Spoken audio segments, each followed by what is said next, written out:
Hello friends, good morning. কেমন আছো তোমরা সবাই? আশা করি খুব ভালো আছো। মামাই বেঙ্গলি ব্লগে তোমাদেরকে ওয়েলকাম জানাই। যে যেখান থেকে আমার ব্লগটা দেখছো সবাইকে ওয়েলকাম বন্ধুরা।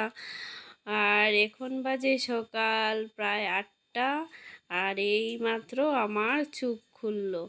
তো কি বলবো বন্ধুরা, সারা রাত সেরকমভাবে ঘুম হয়নি, শরীরটা বেশি ভালো নয়, জ্বর সর্দি কাশি হয়েছে বন্ধুরা, শরীরে একদমই আরাম নেই।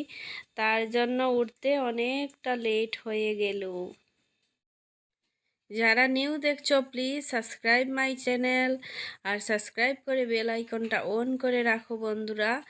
আর আমি হচ্ছি ত্রিপুরা থেকে। তোমরা আগের চ্যানেলে অনেকে আমাকে চেনো, আস্তে আস্তে এই চ্যানেলেও সবাই আমাকে চিনতে পারবে, আমার সম্পর্কে সব কিছুই জানতে পারবে বন্ধুরা। আস্তে আস্তে সব কিছুই বলে দেব। তো রাতের বেলায় একটুকু আরাম হয়নি বন্ধুরা, শরীরটা এতটাই খারাপ কি বলবো, চোখ মুখ দেখে তোমরা আশা করি বুঝতে পারছো। অনেকটাই বেলা হয়ে গেছে বন্ধুরা। তো রাতে আরাম করে ঘুম হয়নি, শরীর সুস্থ নয়, তা বলে কি হবে, সংসারে কাজকর্ম তো করতেই হবে, তাই না বলো। আর ঘরে আমার সেরকম কেউ নেই, আমি আর আমার ছেলে। তার জন্য সুখে হোক দুঃখে হোক, কষ্টে হোক আর ভালোই হোক, সব কিছু নিজেকেই করতে হয়। তো ছেলে এসে ডাকছিল, ছেলে উঠেছে অনেক সময় হয়ে গেছে, উঠে ব্রাশ করে নিয়েছে। আর সেটাই একটা ভালো, ছেলের এক্সাম শেষ হয়ে গেছে, তা না হলে তো অসুস্থ হলেও আবার তাড়াতাড়ি উঠে যেতে হতো, তার জন্যই আলসি করে পড়ে রয়েছিলাম। তো এবার উঠে বেডটা গুছিয়ে নিচ্ছি। তো মা ছেলে দুজনেরই শরীরটা ভালো নয় বন্ধুরা, তবে ছেলের একটুখানি কমেছে এখন। সর্দি কাশি ছিল, প্রচণ্ড সর্দি কাশি, তারপরে আবার জ্বর।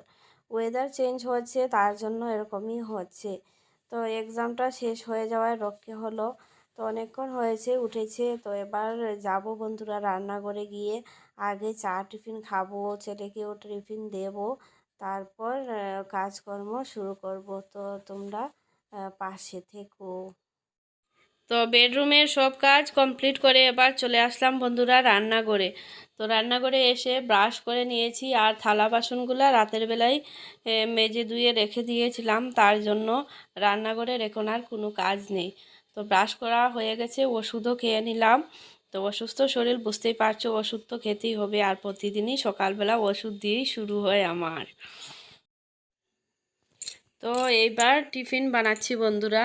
তো ভাবলাম কি টিফিন বানাবো, ছেলেও খেতে পারে না, মুখে রুচি নেই, শরীর ভালো নয় তো তার জন্য। তো ভাবলাম এবার বানিয়ে নিচ্ছি সুজি।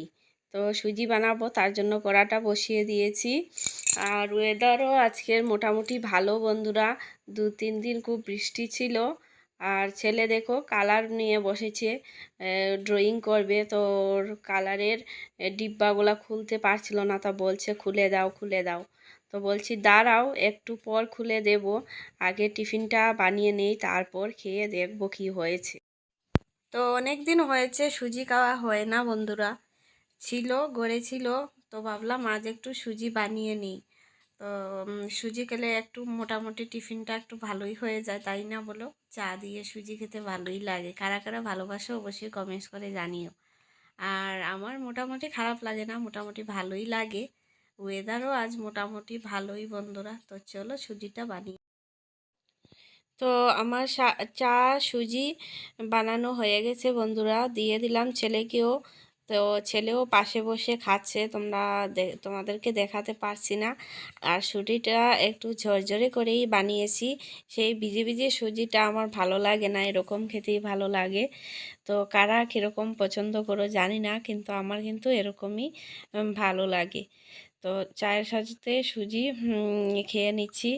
তো আজকে আর ব্লগটা বড় করব না বন্ধুরা, আজকে এইটুকু সময় তোমাদের সাথে শেয়ার করলাম।